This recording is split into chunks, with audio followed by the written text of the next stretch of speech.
آپ نے پڑھا ہوگا واللہ. اب نارملی کیا تھا اللہ، تو لیکن واو قسمیہ ساتھ لگی تو واللہ ہو گیا، یہ زیر لگ گیا. اسی طرح والعصری، یہ الاسرو تھا تو یہ واو کی وجہ سے والاسری ہو گیا، یعنی را کے اوپر جو پیش تھی وہ زیر بن گئی. ٹھیک ہے جی. اسی طرح حتی،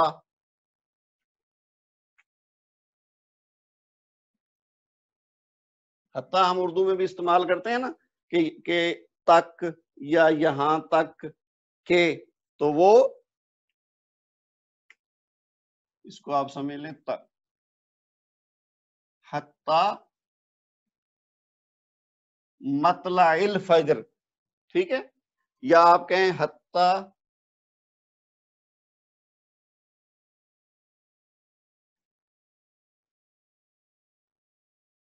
مسا کہتے ہیں شام کو، تو اب حتی یعنی شام تک اگر کہنا ہو تو ہم کہیں گے حتی المسائی، یہ جو پیش تھی وہ زیر ہوگی. اسی طرح حتی مطلع الفجری،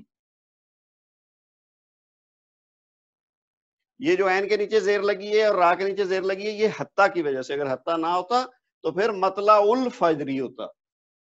ٹھیک ہے جی. اور ایک اور ہے لام.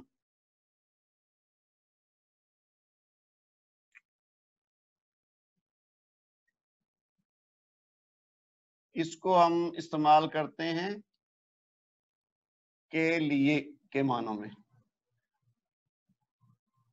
یہ تک تھا، آپ یوں کہہ لیں اپ ٹو، اور لام یہ فار کے لیے استعمال ہوتا ہے. تو اس کی سب سے مشہور مثال تو وہ ہے للہ. یہ میں نے آپ کو بتایا نا شروع میں جیسے کہ جب کوئی حرف جار لگتا ہے تو کوئی اگر اس میں معرفہ ہو تو اس کا جو الف لام ہے نا وہ پہلے والا الف ہٹ جاتا ہے. تو یہ اب دیکھیں نا اللہ سے للہ، یہ جو پہلا لام ہے یہ یہی والا ہے، تو للہ یعنی اللہ کے لیے یا اللہ کا. اسی طرح اگر اور کوئی لگا دیں آپ لی زیدن، تو وہی جیسے اوپر میں نے ایک جگہ پہ زید کو استعمال کیا نا یہاں، تو ان زیدن یعنی زید کے بارے میں، تو لی زیدن زید کا کوئی چیز ہے یعنی یا زید کے لیے. تو یہ 10-11 جو حروف ہیں نا جارہ کے، یہ عام طور پہ قرآن پاک میں بار بار استعمال ہوئے ہیں. کوئی تھوڑے استعمال ہوئے ہیں، کوئی زیادہ استعمال ہوئے ہیں. جیسے آپ کہہ لیں کہ فی، الا، الا، من، یہ زیادہ استعمال ہوتے ہیں. یہ لام بھی کافی زیادہ استعمال ہوتا ہے. اور باقی واو قسمیہ ہے یا حتی ہے یا تا ہے، یہ تھوڑے استعمال ہوں گے، لیکن یہ سب کا کچھ نہ کچھ استعمال قرآن پاک میں ہے. تو اس لیے ان کو ہم نے کرنا اور سمجھنا ضروری ہے. اب آپ اس کی مزید مثالیں دیکھنے کے لیے یا تھوڑا سا مزید اس کو آگے اس کی تفصیل دیکھنے کے لیے میں آپ سے اس کی جو ہے نا وہ نوٹس کی سکرین شیئر کرتا ہوں، اور اس سے ہم مزید اس میں دیکھتے ہیں کہ اور کوئی چیز ہماری مس تو نہیں ہوئی. جی یہ ہے جی مرکب جاری. اس میں یعنی پہلے ہم نے دیکھا حرف جار کیا ہے، وہ آپ سمجھ گئے ہیں، اس کو دہرانے کی ضرورت نہیں ہے. اچھا، اس سبق میں ہم مرکب جاری کے کوئی نئے قواعد نہیں پڑھیں گے، بلکہ حرف جارہ کے معنی یاد کریں گے اور ان کی مشق کریں گے. مشق کرتے وقت صرف یہ اصول یاد رکھیں کہ کوئی حرف جار جب کسی اسم پر داخل ہوتا ہے تو اسے حالت جر میں لے جاتا ہے. یعنی اصل چیز یہ ہے کہ جو حرف جار لگے گا اس کے بعد جو اسم آئے گا اس کو حالت جر دے دینی ہے، یعنی اس کے جو دو پیش ہیں وہ دو زیر ہو جائیں گی، اور اگر ایک پیش ہے تو وہ ایک زیر ہو جائے گی. اچھا، یہ حروف جارہ 17 ہیں اور قرآن پاک میں 11 ہیں. اور یہ میں جو بات کر رہا تھا نا وہ شعر، ایک شعر کی شکل میں دیا گیا تاکہ یاد کرنا آسان ہو. باؤ تاؤ کافو لامو واؤ منز مدخلا ربا ہاشا من ادا فی ان علا حتی الا. یہ پہلی لائن میں 8 ہیں، دوسری لائن میں 9 ہیں. اب اس 17 میں سے ہم نے 11 کی بات کی ہے، یعنی با کی بات کی ہے، تا کی، کاف، لام، واو. لیکن یہ جو ہے نا منز، مز اور خلا یہ قرآن پاک میں استعمال نہیں ہوتے. اسی طرح جو دوسری لائن ہے اس میں ربا اور ہاشا اور ادا یہ والے وہ ہیں جو استعمال نہیں ہوتے. تو باقی جو من، عن، علی، حتی، الی، ان کی ہم نے بات کی ہے. تو یہ جو ہمارا فوکس ان حروف جارہ پہ ہے جو قرآن پاک میں استعمال ہوئے، اور ان کی آگے مزید ہم استعمال کر کر کے تو اس کو سمجھتے جائیں گے. یہ وہی چارٹ ہے جو میں نے آپ سے بورڈ پہ لکھ کے اور 7 مثالیں لکھی ہیں. یہ انہی کو حرف کا نام لکھا ہوا ہے، اس کے ساتھ اس کے آگے معنی لکھے ہوئے ہیں اور اس کی مثالیں دی ہوئی ہیں. کچھ مثالیں وہی ہوں گی جو میں نے بورڈ پہ لکھی ہیں، کچھ آپ کو نوٹس میں یا اس سے مختلف بھی ملیں گی. ٹھیک ہے جی. یہ مزید اس کو دہرانے کی ضرورت نہیں ہے چونکہ میں آلریڈی بورڈ پہ لکھ کے آپ کو سمجھا چکا ہوں.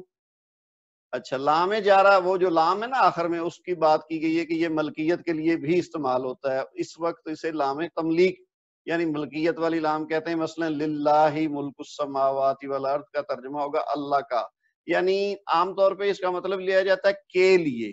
ٹھیک ہے. تو لیکن جب یہ ملکیت کے لیے استعمال ہوگا تو اس کا مطلب کہ وہ چیز اس کی ملکیت ہے یا وہ اس چیز کا مالک ہے. تو اس وقت جب لام استعمال ہوگا تو ہم اس کو کہہ دیں گے لام تملیک، یعنی ملکیت والا لام. حرف جار لام کے متعلق ایک بات ذہن نشین کر لیں، یہ حرف جب کسی معرف باللام پر داخل ہوتا ہے تو اس کا حمزۃ الوصل لکھنے میں بھی گر جاتا ہے. یعنی معرف باللام آپ کو یاد ہوگا کہ نکرہ سے جب ہم معرفہ بناتے ہیں تو اس کا ایک طریقہ کیا تھا کہ اس کے ساتھ الف لام لگ جاتا ہے. ٹھیک ہے.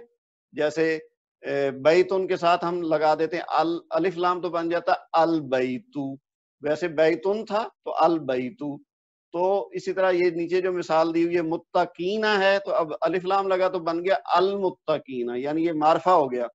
لیکن جب اس کے ساتھ لام داخل ہوگا، یہ جو حرف جار لام ہے، تو اسے للمتقینہ لکھنا غلط ہوگا. یعنی اس کے ساتھ لام کے بعد الف جو ہے نا وہ المتقینہ کا وہ نہیں لکھا جائے گا، بلکہ اسے للمتقینہ کیسے لکھیں گے کہ الف ہٹا دیں گے اور المتقینہ کا جو لام ہے اس کے ساتھ پہلے والا حرف جار جو لام ہے وہ ملا دیں گے، یعنی لام کے ساتھ ہی لام آ جائے گا تو وہ الف اس میں سے گر جائے گا.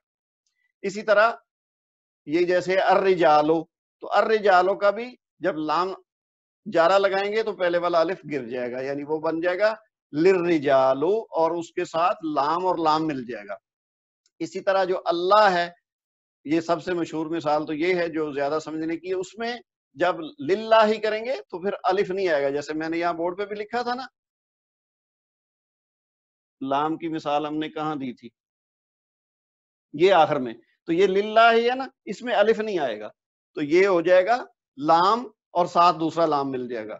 تو یہ ایک خاص بات ہے کہ جب آپ معرف باللام یعنی معرفہ اسماء جو الف لام سے بنائے جاتے ہیں معرفہ، ان کے ساتھ جب ہم یہ لام جارہ استعمال کریں گے تو ان کا پہلا جو حمزہ ہے نا وہ گر جائے گا اور لام کو لام کے ساتھ ملا کے لکھیں گے. یعنی یہ نہ صرف یہ کہ بولنے میں نہیں آئے گا بلکہ لکھنے میں بھی نہیں آئے گا.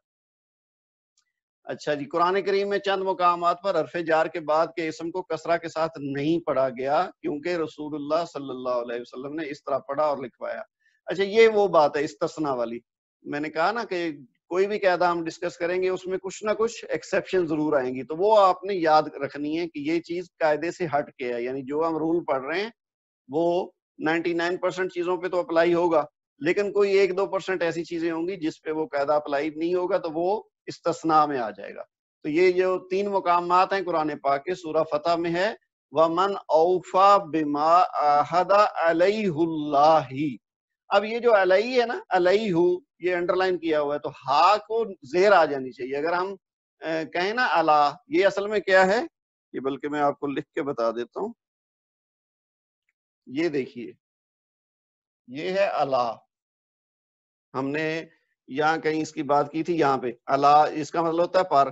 تو اب یہ جیسے لکھا ہو نا علل کرسی، تو اس کو اس نے زیر دے دی کرسی کو، تو علا اور اس میں اگر ایڈ کریں ہوا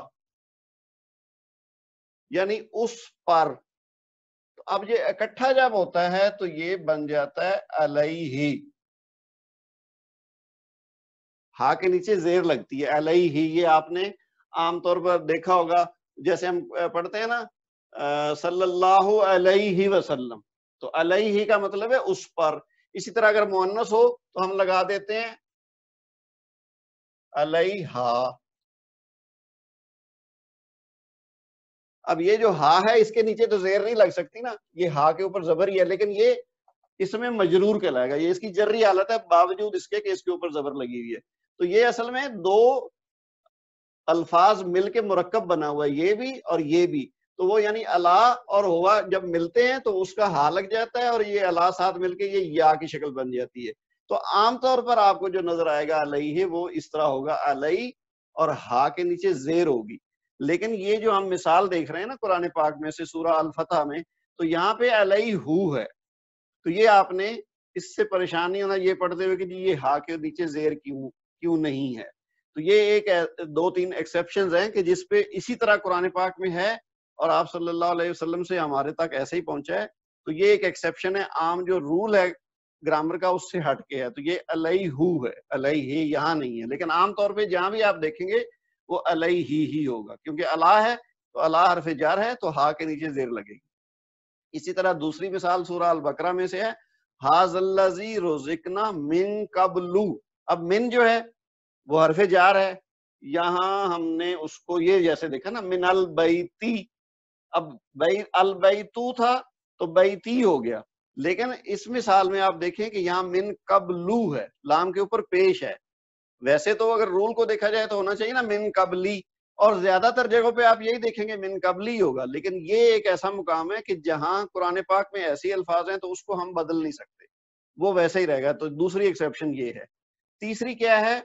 سورہ روم میں ہے للہ الامر من قبل، یہ بھی وہی الفاظ ہیں من قبل، وہ سورہ بقرہ والا بھی اور سورہ روم والا بھی، تو یہ ایکسیپشن ہے۔ اور اس کے بعد من قبل کے بعد و من بعد۔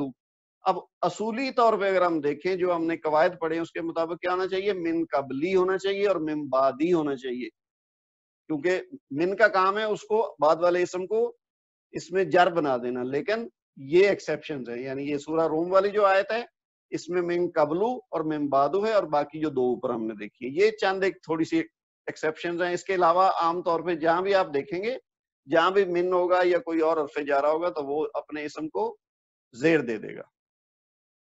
اچھا اس کے بعد اب یہ جو ہے نا مرکب جاری، اچھا یہ آپ نے جتنی چیزیں دیکھی ہیں نا واللہ والعصر حتی مطلع الفجر حتی المساء من البیت بسم اللہ تاللہ فی غرفۃ علی الکرسی علی المدرسۃ، یہ ساری کیا چیزیں ہیں؟ مرکب جاری کی یہ ساری مثالیں ہیں، کیونکہ ایک حرف جر اور ایک اسم یہ جب دونوں ملیں گے تو کیا بن جائے گا؟ مرکب جاری اس کو کہیں گے۔ باقی مرکب توصیفی، مرکب جو اشاری اور مرکب اضافی، وہ تین جو ہیں وہ ہم بعد میں پڑھیں گے۔ یہ ساری مرکب ناقص کی اقسام ہیں چار، جن میں سے ایک ہم آج پڑھ رہے ہیں اور تین ہم نے بعد میں پڑھنی ہے۔ اچھا اب قرآن اور حدیث سے یہ جو مثالیں ہیں اس کی، یہ جیسے بسم اللہ ہی کی تو بات ہم پہلے کر چکے ہیں۔ آگے دیکھیے غضبن علی غضبن، تو اب علی پہلے غضبن ہے تو اس کے بعد علی کے بعد لفظ وہی ہے، غضبن ہی تھا لیکن علی کی وجہ سے غضبن ہو گیا۔ پھر سورہ فاتحہ میں آتا ہے الحمدللہ، یہ اب اللہ تھا تو یہ لام جو حرف جار ہے اس کی وجہ سے للہ ہی ہو گیا۔ پھر آگے کیا ہے؟ فل برری، اب بر جو ہے یہ کہتے ہیں خشکی والی جگہ کو، تو یہ کیا تھا؟ البرو، البرو سے فی کی وجہ سے البری ہو گیا، اب فی کو ہٹا دیں گے تو پھر البرو ہے۔ پھر آگے دیکھیے من ربی کا، اب یہ اصل میں من کو اگر ہم ساتھ نہ ملائیں تو یہ ہے ربو کا، تو ربو کا سے ربی کا کیوں ہوا ہے؟ من کی وجہ سے۔ جب من کے ساتھ پڑھا جائے گا تو ربی کا یعنی پیش جو تھی با کے اوپر وہ زیر میں بدل گئی۔ اسی طرح سورہ فاتحہ میں ہی ہے الی صراط مستقیم، اب یہ کیا ہے؟ اصل میں کیا تھا؟ صراطن اور مستقیمن، تو یہ الی جو ساتھ آیا نا حرف جر، اس کی وجہ سے یہ صراطن سے صراطن ہو گیا اور مستقیمن سے مستقیمن ہو گیا۔ اب آپ کو سمجھ آ رہی ہے؟ ہم نے جب سٹارٹ کیا تھا اپنا کورس تو شروع میں کچھ مثالیں دی تھیں کہ محمدن، محمدن، محمدن، تو تینوں کا مطلب تو ایک ہی ہے لیکن اس کی شکلیں کیوں مختلف ہیں؟ تو یہ جو محمدن والی بات ہے نا وہ آج آپ کو سمجھ آئی ہوگی کہ اس کا معنی تو وہی ہے لیکن صرف ساتھ چونکہ کوئی حرف جر لگتا ہے تو وہ اس کو محمدن بنا دیتا ہے۔ جیسے ہم پڑھتے ہیں نا اللہم صلی علی محمدن وعلی آل محمدن، یہ جو علی لگا ہے نا اللہم صلی علی، تو علی لگا تو وہ محمد ان کی بجائے محمدن ہو گیا۔ اور اس کے بعد جو ہے نا وعلی آل محمدن، یہ ابھی ہم آگے پڑھیں گے، ایک اور طرح کا مرکب ہے جس کی وجہ سے وہ محمدن ہوا ہے۔ اسی طرح آگے یہاں مثال دیکھیں، علی القوم الفاسقین، تو یہ القوم الفاسقین تھا، تو میم کے اوپر جو پیش وہ زیر میں کیوں بدلی ہے؟ کیونکہ اس کے پہلے الا آ رہا ہے۔ تو اب اسی طرح کی یہ ساری مثالیں آپ دیکھ لیں گے، آپ کو آسانی سے سمجھ آ جائے گی کہ یہ جو ریڈ کلر میں دیے ہوئے ہیں حروف جار، اور ان کے ساتھ ملنے کی وجہ سے جو آگے اسم ہے اس کو زیر لگ گئی ہے۔ اسی طرح یہ جو آگے والی مثالیں ان کا قرآن سے تعلق نہیں ہے، لیکن یہ ویسے سمجھانے کے لیے، جیسے یاد تھا نا حدیقتن، ہم نے پہلے بھی یہ لفظ پڑھا ہے، حدیقتن کہتے ہیں ایک باغ کو، تو اب یہ حدیقتن کیوں ہے؟ کیونکہ ساتھ اس کے فی لگ گیا، جب فی لگے گا تو جملے میں استعمال کرتے ہوئے ہم اس کو پھر حدیقتن کہیں گے۔ اسی طرح ترابن، مٹی کو کہتے ہیں، تو فی کی وجہ سے ترابن ہو گیا۔ پھر یہ کاف ہے نا، یہ ساتھ ملا کے عام طور پر لکھا جائے گا کیونکہ اس کو علیحدہ نہیں لکھا جا سکتا، تو یہ ویسے تھا ظلماتن، اندھیرے، ٹھیک ہے جی، ظلم کہتے ہیں اندھیرے کو، تو ظلماتن کیوں ہے؟ کیونکہ ساتھ کاف لگا، یعنی اندھیروں کی طرح۔ پھر یہ جو اب حدیقتن تھا، وہ الحدیقہ جب ہوگا تو پھر ایک زیر لگے گی۔ اسی طرح تراب کی بجائے جب التراب ہوگا تو پھر فی ترابن تھا، تو من التراب بھی ہوا، ایک زیر لگی، کیونکہ اس کے ساتھ ال، ہم نے پڑھا تھا نا کہ جب نکرہ سے معرفہ بناتے ہیں، معرف باللام جس کو ہم کہتے ہیں، تو پھر الف لام لگنے سے اس کی تنوین جو یعنی دو پیش ہوتی ہیں وہ ایک پیش رہ جاتی ہے، تو یعنی ترابن سے الترابو ہوگا، اور حرف جر لگنے سے فی ترابن، اور وہاں من الترابی۔ تو اسی طرح یہ باقی ساری مثالیں اس کی آپ دیکھ لیں، یہ کچھ ہم نے بورڈ پہ لکھتے ہوئے کر لی ہیں اور کچھ آپ کے لیے نہیں ہوں گی۔ یہ دیکھیے بالوالدینی، اب یہ جو ہے نا والدین، یہ اس کی نسبی اور جری حالت چونکہ دونوں ایک جیسی ہوتی ہیں، تو لہٰذا یہ با کے ساتھ آپ کو خود پتا چلے گا کہ اب یہ کون سی حالت ہے، یہ نسبی ہے یا جری ہے، تو یہ حرف جار ہے چونکہ، تو ہمیں پتا چل گیا کہ یہ اس کی جری حالت ہے، نسبی نہیں ہے۔ اچھا جی، آگے اب یہ جو ہے نا اگلے پیج پہ آپ دیکھیں، یہ کچھ الفاظ دیے ہوئے ہیں اور ان کا ساتھ معنی بھی لکھا ہوا ہے، حدیقہ، یمین، ظلمتن، خزیٌ، لسان، اطاعتن، برٌ، برٌ۔ اچھا یہ دیکھیں اب زبر زیر سے کتنا فرق پڑ جاتا ہے معنوں میں عربی کے میں، کہ اسی لیے قرآن پاک کو پڑھتے ہوئے زبر زیر پیش کا بڑا خیال رکھنا چاہیے۔ اب دیکھیں برٌ کا مطلب ہے خشکی اور برٌ کا مطلب ہے نیکی۔ اب دیکھیں خشکی بالکل مختلف چیز ہے، نیکی ایک بالکل ہی اس سے مختلف معنی ہے، تو برٌ اور برٌ میں اتنا فرق ہے۔ اچھا اس کے بعد ترابن، پھر شمالن، تو یہ جو ہے نا کچھ الفاظ ہیں، ان کے ساتھ معنی اردو میں لکھا ہوا ہے، اور ان کو استعمال کرتے ہوئے آپ آگے پھر جملے بنائیں گے۔ یہ جو نیچے دیا ہوا نا مندرجہ ذیل کا عربی میں ترجمہ کریں، یہ آپ کا ہوم ورک ہے، بہت آسان ہے، صرف آپ کو جو اس میں اسم دیے گئے ہیں اور جو حرف ہیں ان کی آپ کو عربی اگر آتی ہو تو آپ یہ آسانی سے کر سکتے ہیں۔ یہ اب جیسے پہلا ہے نا قیامت تک، تو قیامت کو عربی میں کیا کہتے ہیں؟ قیامتن، ٹھیک ہے جی، تو قیامتن عربی میں ہو گیا، اور اس کے بعد تک کو ابھی ہم نے دیکھا حتیٰ کے طور پر بھی آپ استعمال کر سکتے ہیں اور الا بھی استعمال کر سکتے ہیں، تو حتی القیامتی، کیونکہ حتیٰ جب لگے گا تو قیامتن سے بنے گا قیامتن، تو اب یہ اس کا معرفہ استعمال ہوگا قیامت کا، تو القیامتی ہو جائے گا جب اس کے پہلے الا یا حتیٰ لگائیں گے، ٹھیک ہے۔ اسی طرح آگے کیا ہے؟ ایک نور پر ایک نور، تو ایک نور کیا ہے؟ نورن، اگر خالی نور ہوتا تو اس کی عربی ہوتی ان نور، اب چونکہ ایک نور ہے تو ہم اس کو کہیں گے نورن، تو پہلا تو ہو گیا ایک نور، اس کی تو عربی ہوگی نورن۔ اس کے بعد ہے پر کی عربی کیا ہے؟ الا، ابھی ہم نے پڑھا نا عین لام اور آگے اس کا حمزہ ہے الا، تو پہلا تو ہو گیا نورن، اس کے بعد ہو گیا پر الا، اور آگے پھر وہی لفظ ہے ایک نور، لیکن اب ہم نورن نہیں کہیں گے۔ نورن کیوں نہیں کہیں گے؟ کیونکہ پہلے حرف جار آ گیا الا، تو اب ہو جائے گا نورن، ٹھیک ہے۔ تو اس کا پورا ترجمہ کیا بنے گا؟ نورن علی نورن، یعنی پہلا نورن ایک نور اور دوسرا بھی ایک نور ہے، لیکن وہ نورن ہو گیا کیونکہ اس کے پہلے علی آ گیا ہے، تو ایک نور پر ایک نور، نورن علی نورن۔ سمجھ آ گئی نا؟ نورن اور نورن میں کیا فرق ہے؟ دونوں کا معنی ایک ہے، لیکن بیچ میں جو حرف جر آیا ہے لا، اس کی وجہ سے دوسرے والا نورن جو تھا وہ نورن ہو گیا۔ تو اسی کو اصول کے تحت آپ نے یہ جو 5-6 جملے دیے ہوئے ہیں، ان کی آپ نے عربی خود بنانی ہے، اس میں کوئی مشکل کام نہیں ہے۔ آپ کو یہ جو لفظ ہیں ان کی عربی بھی بڑی آسانی سے مل جائے گی، اوپر آپ یہ جو الفاظ دیے گئے ہیں ان میں سے استعمال کیجئے، اور ساتھ جو حرف جر اس میں استعمال ہو رہا ہے وہ ان سب میں حرف جر ہوگا کوئی نہ کوئی، تو اس کی مدد سے آپ نے یہ مرکبات بنانے۔ اصل میں یہ جملے نہیں ہیں، یہ مرکبات ہیں، اور وہ والے ہیں مرکب جاری۔ تو یہ آپ کا ہوم ورک ہے آج کا، اور اس کے ساتھ ہی ہم یہاں پہ روک دیتے ہیں اور خدا حافظ کرتے ہیں۔ سبحانک اللہم و بحمدک، اشہد ان لا الہ الا انت، استغفرک و اتوب الیک، والسلام علیکم ورحمۃ اللہ وبرکاتہ۔